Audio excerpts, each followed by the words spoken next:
امام رضا میں آتا ہے، آج سے 30 سال پرانا واقعہ ہے. حرم امام رضا میں آتا ہے، اور کیوں آتا ہے؟ اس لیے کہ وہ بینک کرپٹ ہو گیا تھا.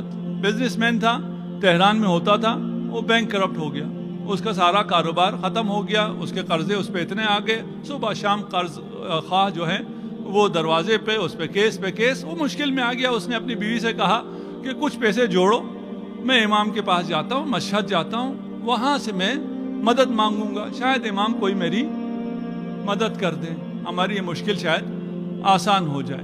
اس کے اپنے پاس تو کوئی پیسہ رہا نہیں تھا، بیوی نے کچھ پیسے جوڑے، اس کو کرایہ کر کے دیا، اور وہ ان پیسوں کو جیب میں ڈال کے مشہد پہنچ گیا. زری کے سامنے گیا. خدا ہم سب کو یہ زیارت نصیب فرمائے. جو گئے ہیں وہ جانتے ہیں کہ جو بھی مشکل ہو وہاں ساری مشکلات حل ہو جاتی ہیں. انسان کو سکون آ جاتا ہے، مشکل حل ہونے سے پہلے اطمینان ہو جاتا ہے کہ میری مشکل حل ہو گئی ہے. یہ شخص بھی کہتا ہے میں دعا کر رہا تھا، دعا کرتے کرتے مجھے سکون سا مل گیا، مجھے یقین ہو گیا میری مشکلات حل ہو گئی. اب تو جاؤں گا، تہران پہنچوں گا تو پتہ چلے گا مشکلات حل ہوئی یا نہیں ہوئی، لیکن یہاں جب سکون آیا میں نے شکریہ کیا امام کا اور میں واپس چل دیا. اگر آپ گئے ہوں تو آپ جوتے رکھتے ہیں، کفشداری ہے، اس کو ایک ٹوکن سا دیتا ہے، اس نے جیب میں ہاتھ ڈالا ٹوکن نکالنے کے لیے، دیکھا جیب کٹ گئی، ٹوکن بھی نہیں ہے. وہ جو تھوڑے سے پیسے تھے، واپسی کا کرایہ تھا، دوپہر کا کھانا تھا، وہ بھی جیب سے چلا گیا. اب اس کے دل میں طرح طرح کے خیال آنا شروع ہوئے. میں امام آپ کو دینے والا سمجھ کے آیا تھا، یہاں تو آپ نے جو کچھ میرے پاس تھا وہ بھی لے لیا. کہا واپس جاتا ہوں، امام سے گلہ کرتا ہوں. زری کے سامنے آیا، سلام کیا. کہتا ہے کہہ نہیں سکا، زبان پہ نہیں لا سکا، لیکن دل میں یہی تھا کہ آپ تو دیکھ رہے تھے نا، میں کوئی پہلی دفعہ بھی نہیں آیا، میں بارہا آپ کے پاس آیا ہوں. پہلے جب آیا تھا میرے پاس اتنا ہوتا تھا، جیب کٹ جائے تو بھی کوئی حرج نہیں تھی.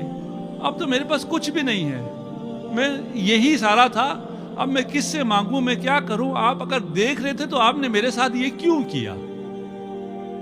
آپ نے یہ کیوں لینے دیا کسی کو؟ خیر وہاں سے آخری سلام کر کے کہتا ہے میں واپس چلا. کچھ کر تو سکتا نہیں تھا، مانگ بھی نہیں سکتا تھا. دل میں آیا نہ مانگوں کیا کروں، حرم پہ میں مانگ لیتا ہوں. خود تاجر تھا، اچھا خاصا تھا، آتے تھے، ہم کہتے تھے یہ بھیک مانگ رہے ہیں، پروفیشنل ہیں، جس سے بھی میں کہوں گا وہ یہی کہے گا. اس نے اس سے کہنے کی کوشش کی، اس سے کہنے کی کوشش کی، اس سے کہا نہیں گیا. اس نے جیب میں ہاتھ ڈالا تو ایک سکہ اس کو ملا. اگر آپ 30 سال پہلے کی بات کروں، موبائل نہیں ہے اس زمانے میں، وہ سکے کا ٹیلی فون ہوتا تھا، سکہ ڈال کے فون کرو. اس کے ذہن میں ایک خیال آ گیا کہ ایک سکہ ملا ہے، اسے میں ڈالتا ہوں بوتھ میں جا کر، ایک نمبر رینڈم ملا دیتا ہوں مشہد کا. وہ سامنے تو نہیں ہوگا نا، کم از کم شرم تو نہیں آئے گی، سامنے لوگوں سے مانگتے ہوئے شرم آ رہی ہے. اس سے میں مانگ لوں گا، اس کو کہوں گا کہ میں اس حالت میں آ گیا ہوں، اگر کر سکتے ہو تو مجھے دوپہر کھانا چاہیے، واپسی کا ٹکٹ چاہیے. اس نے فون کیا، کسی نے اٹھایا، ہیلو السلام علیکم. وعلیکم السلام، یہ میرا معاملہ ہے اور یہ میری مجبوری ہے، آپ میری مدد کر سکتے ہیں. اس نے پوچھا آپ کہاں سے بول رہے ہیں، کہاں ہیں؟ کہا میں فلکہ آپ پر ہوں اور یہ ٹیلی فون بوتھ ہے، اس سے میں فون کر رہا ہوں. کہا وہی رہنا، میں آ رہا ہوں.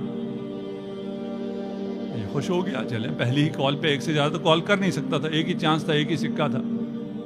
اس پہ جواب مل گیا اور اس نے کہا کہ میں آتا ہوں. 10 منٹ گزرے، 15 منٹ گزرے، کوئی نہیں آیا. تھوڑا سا پھر مایوس ہو گیا کہ فون پہ اس نے تفصیل سے منع کرنے کے بجائے یہی کہا ہوگا میں آتا ہوں، انتظار کرو، نہیں آئے گا تو میں کیا کر لوں گا. کہتے ہیں تھوڑی دیر بعد ایک بڑی سی گاڑی رکی اور اس نے آواز دی کہ فلان صاحب آپ ہیں، آپ نے فون کیا تھا؟ کہا ہاں میں نے فون کیا تھا، آئیے تشریف لائیے، صاحب آپ کے انتظار میں ہیں. انہوں نے کہا اچھا یہ جو آیا ہے یہ ڈرائیور ہے، وہ تو جانتا نہیں ہے کون ہے، یہ کوئی ڈرائیور آیا ہے، چلیں کوئی اچھی پارٹی کو فون لگ گیا، کرایہ تو دے ہی دے گا، یہ کھانا بھی اچھا کھلا دے گا.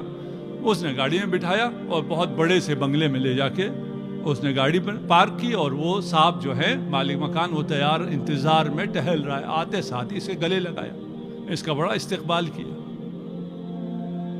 ایسے استقبال کر رہا ہے جسے مجھے برسوں سے جانتا ہے، میں تو اس کو نہیں جانتا. بٹھایا، کھلایا، پلایا، تو کہا شکر ہے مجھے کھانا تو مل گیا، بس اب یہ پیسے دے دے واپسی کا کرایہ مانگتے ہوئے اب بھی شرم آ رہی ہے. ٹیلی فون پہ تو کہہ دیا تھا, سامنے کہنے اس نے باتوں میں لگایا, ہاں بتاؤ تمہیں کیا ہوا, کیوں ایسے مجبور ہو گئے. کہا میں بزنس مین تھا, میرا خسارہ ہو گیا, بینک کرپٹ ہو گیا, 200 ملین کا مجھ پر قرض آ گیا اور کوئی حالات ٹھیک نہیں ہو رہے تھے, تو میں امام کے پاس آ گیا کہ امام میری مدد کریں. یہاں مدد تو نہیں ہوئی, جیب بھی کٹ گئی, جو تھا وہ بھی چلا گیا. کہا کتنا نقصان ہو گیا, کتنا قرض ہے تمہارا؟ کہا 200 ملین. اور کہا اگر اب تم اپنا بزنس صحیح کرنا چاہو تمہیں کتنا اور سرمایہ چاہیے کہ تم اپنا کام بھی کر سکو؟ 60-70 ملین ہو جائے تو وہ بھی چل جائے گا. کہا اب مجھے اجازت. کہا تھوڑی دیر ٹھہر جاؤ. چیک بک اس نے تیار رکھا ہوا تھا, ایک چیک کاٹا اور چیک مجھے پکڑایا 200 ملین. دوسرا چیک کاٹا 70 ملین. میں نے کہا یہ کیا ہے؟ اس وقت ایک بچہ داخل ہوا چائے لے کر. اس نے اس بچے کو گلے سے لگایا اور رونا شروع کیا. یہ کہتا ہے رونا تو مجھے چاہیے تھا, خوشی سے مجھے رونا چاہیے تھا, مجھے اتنا بڑا سرمایہ مل گیا اور دینے والا رو بھی رہا ہے, شکریہ بھی ادا کر رہا ہے. کہا ماجرا کیا ہے, داستان کیا ہے؟ اس نے پھر سنانا شروع کیا. کہا یہ میرا بیٹا سرطان کا مریض ہو گیا تھا, میں نے بڑا علاج کرایا, مشہد میں علاج کرایا نہیں ہوا, تہران گیا علاج کرایا نہیں ہوا. کہا یہ لا علاج ہے. میں لندن چلا گیا, وہاں میں نے علاج کرانا شروع کیا, وہاں بھی سارے ٹیسٹ پازیٹیو آ رہے تھے اور کہا جا رہا تھا علاج نہیں ہے. آخری ٹیسٹ رہ گیا تھا کہ یہ اگر اس کا نیگیٹو آ گیا تو کوئی علاج شروع ہو سکے گا, نہیں تو یہ لا علاج ہے. وہاں کسی نے کہا کہ تمہیں دعا کرنا نہیں آتی کیا؟ ایک آدمی ایسی آیا کہ دعا کرو, کسی کو وسیلہ بناؤ, تمہارا بچہ اب ان علاج سے بچ نہیں سکتا. کہتا ہے مجھے خیال آیا کہ میں نے دعا اس طرح تو نہیں کی. ہم دعا پڑھتے ہیں نا, کل ہو سکتا ہے ہم قیامت کو جا کے کہیں خدا سے, خدایا میں ہر جمعرات کو دعا پڑھتا تھا, میں ہر جمعرات کو دعائے کمیل پڑھتا تھا, اور فلاں قاری کے ساتھ جا کے جس کی بہت اچھی آواز ہے میں دعائے کمیل پڑھتا تھا. شاید ہمیں کہے دعا پڑھنے کے لیے کب کہا تھا, دعا کرنے کے لیے کہا تھا. تم نے دعا کی بھی کبھی؟ یہ صرف پڑھتے رہے. یہ کہتا ہے میں دعائے کمیل پڑھنے کے لیے بہت جاتا تھا, حرم بھی جایا کرتا تھا, لیکن دعا میں نے کی نہیں تھی. اس شخص نے جب کہا دعا کرو کسی کو وسیلہ بناؤ, تو میں نے امام رضا کو وسیلہ بنایا. میں نے کہا امام اگر آپ نے میرے بیٹے کو شفاعت دی تو میں آپ کی زائر کی عزت کروں گا, آپ کے زائر کی حاجت روائی کروں گا. کہتے ہیں جو آخری ٹیسٹ آیا تو وہ نیگیٹو تھا. اور ٹیسٹ کیے, میرا بچہ, انہوں نے کہا اس کو تو کچھ ہے ہی نہیں, اسے تو شفا مل گئی ہے. میں نے کہا کوئی علاج, کوئی آپریشن, کوئی کیمو تھراپی, کوئی ریڈیو تھراپی کا کچھ بھی نہیں, جب اس کو کچھ ہے ہی نہیں. میں بچے کو واپس لے کے آیا اور میں نے یہاں بھی سارا دوبارہ ٹیسٹ کرایا, سب نے کہا یہ بالکل صحیح ہو گیا. انسان ہے, اتنی بڑی چیز ہونے کے باوجود بھی وہ بھول جاتا ہے. کہتا ہے میں اپنا وعدہ بھول گیا, میں نے جو امام سے وعدہ کیا تھا کہ میں کسی زائر کی مدد کروں گا, اسے خوش کروں گا, میں بھول گیا. کل رات امام میرے خواب میں آئے کہ تجھے اپنا وعدہ یاد ہے, میرا زائر کل آ رہا ہے, وہ پریشان حال ہے, اس کی مدد کرنا.